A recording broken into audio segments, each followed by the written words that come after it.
मैं हूं ब्रजेश कुमार सिंह।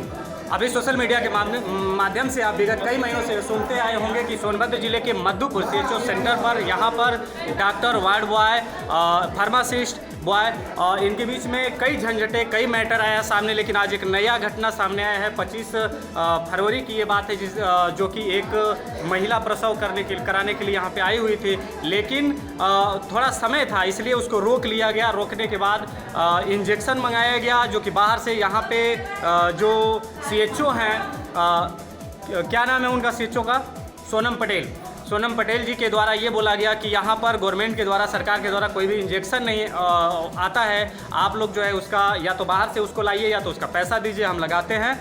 और इसके बाद जो है कि वो लाया गया। फिर प्रसव के बाद और जो है कि ये पैसा उनसे डिमांड की, इस तरह से कुल 2100 रुपये उनसे लिया गया है, पीड़िता से लिया गया है। और अंत में हुआ क्या उसमें कि ब्लड आ रहा था, जिसे प्रसव के बाद ये नहीं होता है। और ये फिजिशियन, एक डॉक्टर का ये काम है कि वो हाथ डाल करके साफ करे, अगर कुछ फंसता है तो ये होता है, लेकिन प्रसव के बाद। लेकिन एक स्टाफ नर्स के द्वारा ये किया गया है बिना ग्लव्स लगाए हाथ के।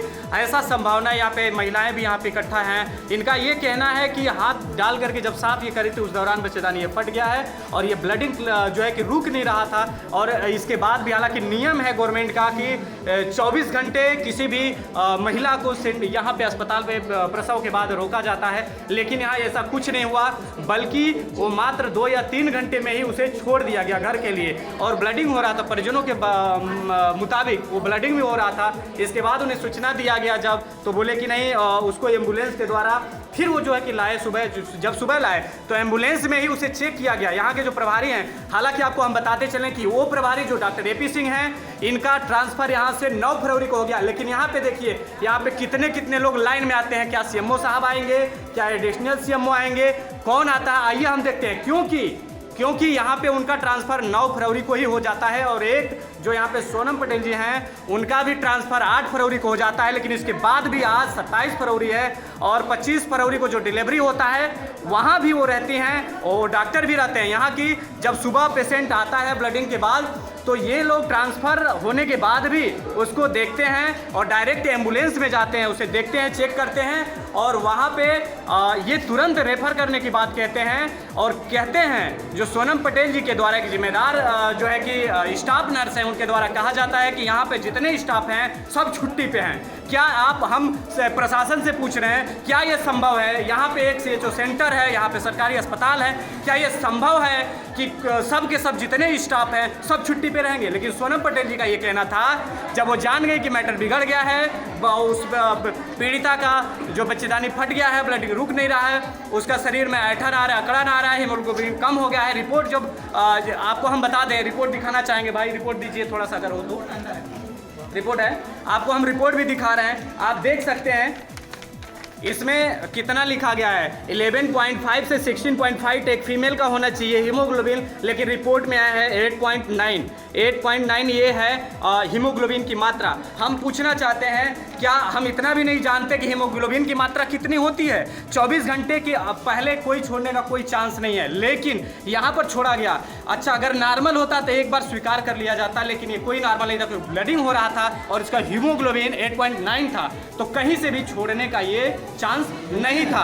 तो ये कहीं ना कहीं उनके द्वारा ये गलतियां की गई है। और यही नहीं, यहाँ के लोगों के मुताबिक ये यहाँ के जो प्रभारी हैं, जो डॉक्टर हैं, वो कई मैटरों में इन्वॉल्व हुए हैं। हम ये प्रशासन से जानना चाहते हैं कि आप, क्योंकि मधुपुर CHO सेंटर ही क्यों, मधुपुर अस्पताल ही क्यों? क्योंकि कई महीने से हम देख रहे हैं, कई सालों से देख रहे हैं, यहाँ पे विवाद हो रहा है, मरीजों के साथ अन्याय हो रहा है, किसी से पैसा लिया जा रहा है। दवाई सुई, भारत सरकार, उत्तर प्रदेश सरकार के द्वारा फ्री में निःशुल्क दवाओं का यहाँ पे उपलब्ध किया गया है, व्यवस्था है, लेकिन इसके बावजूद भी पैसा लिया जाता है। तो आखिर ये कब तक चलेगा? ये जानते हुए भी प्रशासन के द्वारा अभी तक कोई कार्रवाई नहीं हुआ। वो व्यक्ति जिसकी पत्नी मरी हुई है, आइए उसका भी थोड़ा सा देख लीजिए क्या स्थिति है बेचारे की। ये रो के हाल, ये अनाथ बेचारा है, लेकिन अब देखिए क्या स्थिति ये इसकी है। ये एक लापरवाही से घर चढ़ गया। हम भारत सरकार से डिमांड करना चाहते हैं अपने चैनल के माध्यम से कि इसको न्याय मिलना चाहिए, ये न्याय मिलना चाहिए। जो बच्चा अनाथ हो गया है, उसे भी न्याय मिलना चाहिए। और आपको एक छोटा सा बताना चाहेंगे, यहाँ पे और लोग भी उपस्थित हैं। ये डॉक्टर जो हैं कि कराही अस्पताल में भी ये विवादित रहे हुए हैं और सबसे भारत का सबसे बड़ा घोटाला, व्यापक घोटाला जिसमें ये डॉक्टर इन्वॉल्व हैं और इस संबंध में इनको सीबीआई भी उठा के ले गई थी। आखिर वो व्यक्ति, क्या भारत सरकार सो गई है? क्या उत्तर प्रदेश सरकार सो गई है? आखिर वो व्यक्ति आज तक ड्यूटी में है और इस तरीके से केस पर केस इस तरीके से अंजाम दे रहा है, घटना को अंजाम दे रहा है। आखिर ये कब तक चलेगा? दूसरा नंबर पे आपको हम बता दें कि घोरावल सरकारी अस्पताल में भी ये जो है कि घटना हो चुका है, इनका एक मैटर आ चुका है। और इसके बाद सुकृत चौकी अंतर्गत ग्राम सभा लोहरा गुरुग्राम से एक मैटर आया था जो कि फ्रैक्चर वाली मामला था, जिसमें ये फ्रैक्चर गड़बड़ कर दिए थे, उस पर 5,000 रुपया भी ये लिए थे। वो भी मैटर आज तक पोर्टल पे चल रहा है, जिसे ये दूसरे के नाम से बताते हैं। ये भी एक मैटर है। इसके बाद कोरोना पीरियड में डिप्टी सीएम वर्मा जी थे, जिनका ये कॉलर पकड़ लिए थे, ये भी मैटर सामने आया था।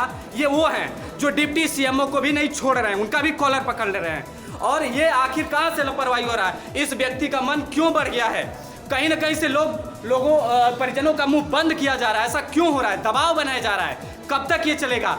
यहाँ पे जांच टीम आई है, आइए उनसे हम जानते हैं कि इस संबंध में उनका क्या कहना है, क्या वो जांच कहाँ तक पहुँचे हैं। और जो कि आप एक लिस्ट बनी हुई है, एक पूरी लिस्ट है, इतना ये जो है कि ये विवादित हैं, ये आप देख सकते हैं कहाँ किस मैटर में ये विवादित हैं और इसके बावजूद भी ये ड्यूटी में हैं और इन पर कोई कार्रवाई नहीं की जाती है। तो आइए इस जाँच टीम से अब हम जानते हैं कि ये क्या कह रहे हैं, ये क्या कर रहे हैं। हॉस्पिटल पे पेशेंट पहुंचा, वहाँ पे अंदर गया और जांच किया गया, वहाँ पे उसकी डेथ घोषित किया गया। उसके बाद वहाँ पर उसकी पोस्टमार्टम की कार्रवाई या उन कार्डों को पता लगाने की कोशिश की गई कि कैसे डेथ हुई है। ये तो वहाँ जाकर मालूम पड़ेगा। नहीं सर, पोस्टमार्टम नहीं हुआ है, पोस्टमार्टम नहीं हुआ है। तो ये बताया पोस्टमार्टम क्या यह नियमों के अनुकूल है? जिला अस्पताल में जाकर के फैक्ट पता करेंगे तब समझ जाएंगे। ये तो क्लियर है कि जिला अस्पताल जाकर नहीं किया, जिला अस्पताल जाकर के फैक्ट पता करेंगे। नहीं क्या ये नहीं, ये आप बताइए सर। हम ये जानना चाह रहे हैं कि जब वहाँ पे मृत घोषित कर दिया गया तो सबसे पहले बेस बनता है कि पोस्टमार्टम किया जाए डेड बॉडी। क्या ये चीज क्यों नहीं किया गया सर? या ऐसे हम कैसे देंगे कि क्यों नहीं किया गया? तो सर नहीं बताएगा ना क्यों नहीं किया गया। लेकिन उस पर भी कार्रवाई होनी चाहिए। सिस्टम क्या कहता है ये तो बता सकते हैं। आप न्याय करेंगे।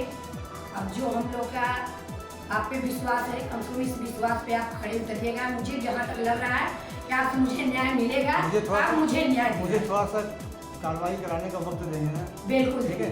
मैं कह रहा हूँ कि मैं CHO और अधीक्षक यहाँ के अधीक्षक के खिलाफ कार्रवाई की संस्तुति करूँगा। क्या कार्रवाई करेंगे, कब करेंगे, सीओ डिपेंड करता है। लेकिन मैं कोशिश करूँगा कि आज ही मैं यहाँ से रिलीव हो जाए। मैं ये कोशिश ठीक है सर, लेकिन मेरे सवाल का जवाब नहीं मिला कि ये क्या होना चाहिए था और क्या हुआ। जैसा कि ये बताया गया है कि वहाँ पे पोस्टमार्टम नहीं होना चाहिए, वैसे जनरल वे में क्या होना चाहिए? नहीं, किसने कहा नहीं होना चाहिए जी, पोस्टमार्टम नहीं होना चाहिए? किसने नहीं कहा? ये आपसे हुआ नहीं, जानना चाह रहे लेकिन हैं। होना क्या चाहिए था? देखिए जिला अस्पताल की मतलब देखिए जिला अस्पताल में कोई पेशेंट जाता है हाँ। और अगर ब्राउड डेड आया है वो, तो वो वहाँ के इमरजेंसी में जो है उन पर डिपेंड करता है कि वो क्या इसका परसेप्शन करते हैं। अगर उनको लगता है कि केस अननेचुरल डेथ है तो उसका पोस्टमार्टम होना चाहिए। अगर वो डिसाइड करते हैं तो सर ये डिसाइड अपन मन में वो कैसे कर लेंगे? ये कैसे आप कह सकते हैं सर? पोस्टमार्टम वहाँ पे मृत अगर हो गई है तो पोस्टमार्टम तो बनता है सर। यहाँ पे सड़क पे भी दुर्घटना हो जाता है तो पोस्टमार्टम बनता है। तो सड़क के दुर्घटना हो जाए अननेचुरल डेथ है ना सर वो। नहीं नेचुरल ठीक है, नहीं नेचुरल की बात नेचुरल डेथ की अननेचुरल डेथ बात कर ठीक है। मतलब आप ये कह रहे हैं अगर अननेचुरल डेथ है 22 वर्ष की किसी युवती की डिलीवरी के बाद मौत होती है जी। तो वो नेचुरल डेथ तो नहीं कही नहीं है जाती। Natural death. तो इसका पोस्टमार्टम तो बनता है ना। तो नियम तो होना किन चाहिए। परिस्थितियों में ये बॉडी वैसे ही दे दी जाती फिर है? हमसे आप जो सवाल हमसे नहीं करना चाहिए वो हम सवाल कैसे करें? नहीं क्यों आप जांच टीम बन के आए हैं ना सर मैं CMS नहीं हूँ जिला अस्पताल का। आप CMS नहीं है। मैं CMS नहीं हूँ ना, उनका काम था वो। धन्यवाद।